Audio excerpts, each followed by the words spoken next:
Hey kids, it's time for another episode of KittyKatGaming with your host, Mortimer! KitKatG! KitKatG! Yay! Hey everybody, and welcome back to another exciting episode of KittyKatGaming. So last time you guys saw me build my dad, but before that, we went out and to a bar and had drinks, and we ran into Robert, who is Bad Dad, and he invited us to his house. So that's where we left off, and I am picking up. If you didn't notice, Bad Dad is voiced by Dan Avidan from Game Grumps and Ninja Sex Party. And I made my character named after and look just like Aaron because I can, and that's so exciting. So it says, we get to Robert's house, which is just a few houses away from mine. We stop and he turns to me. I don't kiss and tell, Aaron.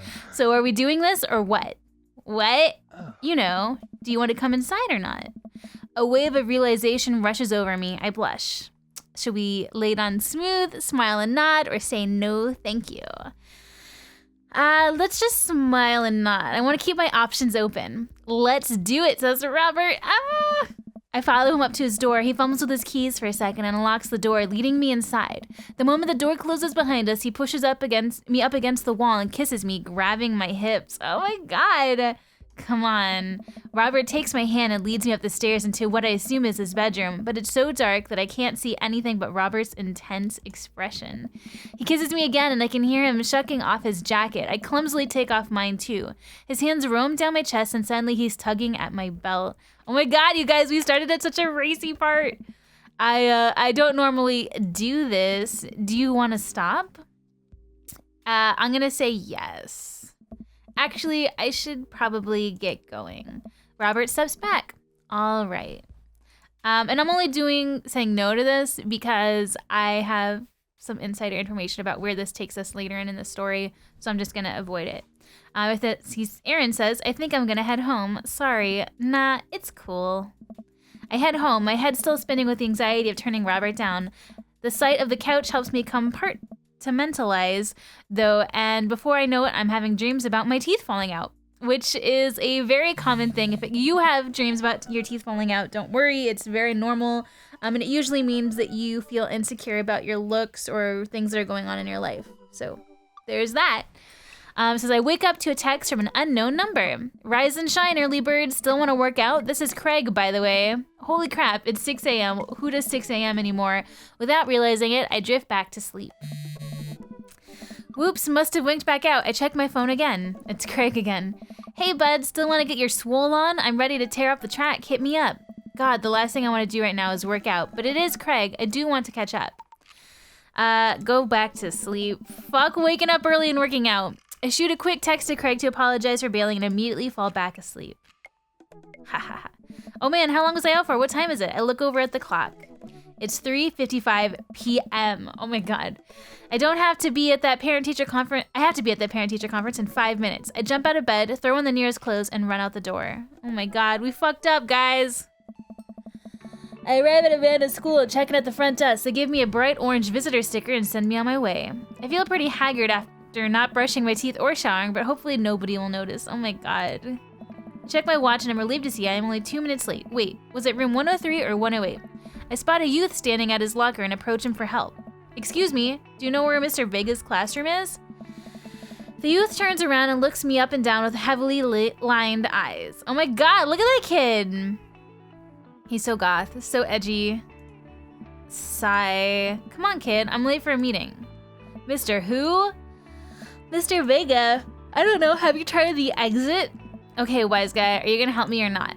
Sigh. Fine. Up those stairs and to the left. Can't miss him. I head up those stairs and walk around, unable to find Mr. Vega's class anywhere. After a couple of minutes of searching, I head back downstairs.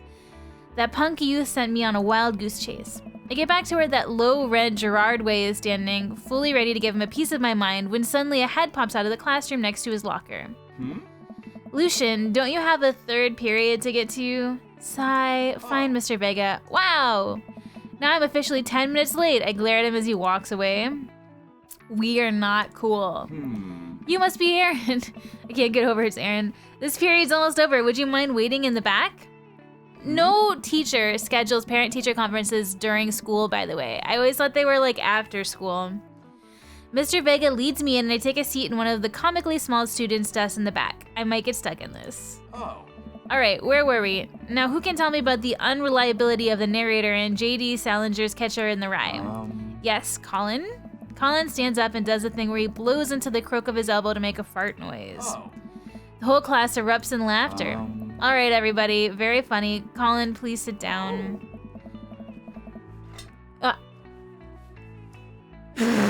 There you go. Now, Holden Caulfield is an unreliable narrator in that sense that, and the bell for the period rings, all the students immediately get up and make a break for the door. Whoa. Remember to do the reading and answer the response questions on page 194 in your textbook.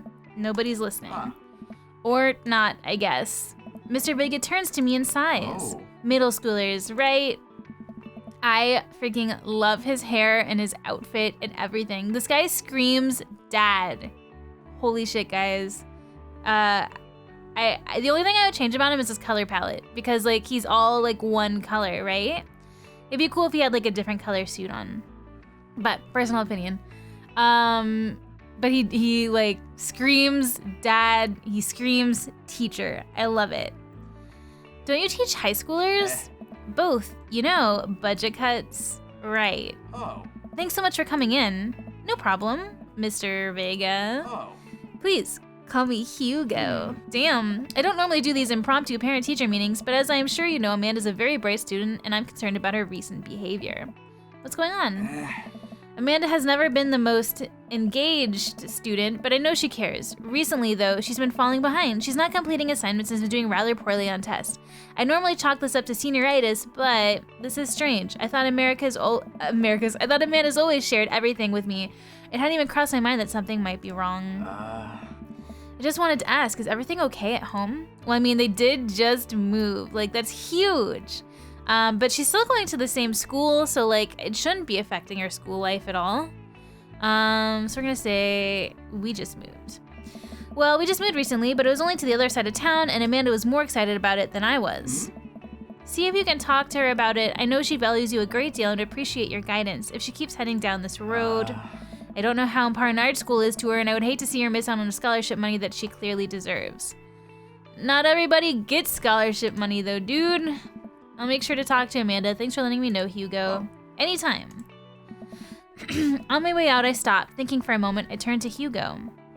Hey, Hugo. Yes? They ever catch that rye? Oh my god. Dad jokes galore. Yes. Oh my god. Hearts. I leave the classroom and make my way out of the school. I'm still a little bit in shock that Amanda was able to hide this so well from me. She's always been such a force of positivity in my life, especially after we lost her mother. Amanda must be done with classes for the day by now. I'm sure she would appreciate a ride home, and maybe I can talk to her about what's been going on. Man, when I was in school, like I just didn't really feel like super excited about learning. It wasn't until I got to college that like I really like felt like I was actually learning. In school, I felt like it was more of like who can memorize stuff the fastest and then forget it and then memorize more stuff. Like it didn't feel like you were actually learning anything. But I was always better at English class than I was at math. I was always better at science. I was a teacher's pet, believe it or not. But yeah, I did pretty good in school. I, of course, graduated high school and I started college, but I dropped out because I ran out of scholarships. And I got scholarships for art. I won a lot of art contests for my high school. So I was one of the only art students in my school to get a letter for their Letterman jacket for that. But I don't know if they give them to everybody nowadays. But in my school, like you only got it if you brought notoriety to the school. So, interesting fact. But I pull up to the carpool and Amanda hops in the passenger seat. So, did you have fun gossiping about me? Mr. Vega and I actually just gossiped about our celebrity crushes. So you talked about Mario Batali the whole time? Oh my god. By the way, Mario Batali, I saw him on like a daytime talk show the other day, and like he seems so chill and cool, unlike all of the other like crazy Food Network like celebrity people. Like holy shit, he seemed like the most normal and like positive one out of all of them. I'm shocked. It was a very productive meeting. I'm pretty hungry. Can we grab some dinner? Sure thing. Should we go to the mall food court or go home? Let's go to the mall food court. We just moved. We don't have like all of our like cooking stuff unpacked yet. Does that sound good to you? Yeah, sure. Why the mall? Geez, can't a dad take his daughter to the mall? Will you buy me things? I will buy you a thing. Singular. Sounds like a deal to me. We drive in silence for a short while. Amanda plays a game on her phone. I should say something. You know, sometimes when a kid gets older, they find that they have to keep things hidden from their parents, and that's okay, because sometimes that's what kids do. And that's okay, but also sometimes it's good to have the parents' perspective because, you know, maybe the parents have also dealt with similar situations, and maybe they're a little cooler than you give them credit for. Anyways, what I'm trying to say is that it's good for you to share. Love you! Have you been reading my tweets? You have a Twitter? What? Never mind. Look, sweetie, Mr. Vegas said you haven't been participating in class and that you're not turning things in. Oh, I'm fine, Pops. Senioritis, all that. Oh my god, I had senioritis so bad. If you guys are in high school right now and you hear about senioritis, it's real. It's when you get to senior year and like you're like, it happens usually from the last half of the school year when you're a senior and you're just like, you just cannot give any fucks. You're like done with school. Like, whew, I had it bad. I like slept in like every class. I thought you liked Mr. Vegas' class. It's fine. He's fine. We pull up to a stoplight and I eye Amanda. She's still texting. Just, I want you to know that you can talk to me about anything. Uh-huh. I can tell that whatever it is, she doesn't want me knowing about it. That's frustrating. I heard Emma R is going to that fancy art school in California. That's exciting. Yep. Are you bummed that you guys aren't going to the same school? Yep. Amanda keeps texting. She stifles a laugh. What's so funny? I don't think you'd get it. Okay. Who you texting? Noah? Who's Noah? My friend. Does he go to your school? Yeah. Do you, like, Noah? What? No. Dad. Ugh. I can't believe you would. Oh my god. I remember when, like, way before cell phones were a thing, I would talk on the phone to Aaron every night on a landline in my house. And like looking back now, I'm like 90% sure that my mom eavesdropped on our phone conversations all the time. And like, it's crazy now that every kid ever has a cell phone. And it's almost scary to like think about like having kids one day and like knowing that my kids have like the secret device that is locked. You just gotta really trust your kids. So I gotta give props to the dads in this game for trusting their kids. I can't believe you would. Dad, I mean, geez, why would you? Ugh, gross. Sorry, I was just asking. Dad, he's just my friend. Guys and girls can be friends. He's my friend. Okay, jeez. This is going well. Well, good talk. Love you, kiddo. She leans forward and turns up the radio. I guess that conversation is over. To the mall, then. All right, well, next time on the next episode of Kitty Cat Gaming, we are going to go to the mall. And I wonder who we could run into. Be sure to that subscribe button so you guys don't miss it. And I'll see you guys all next time. Bye, everybody.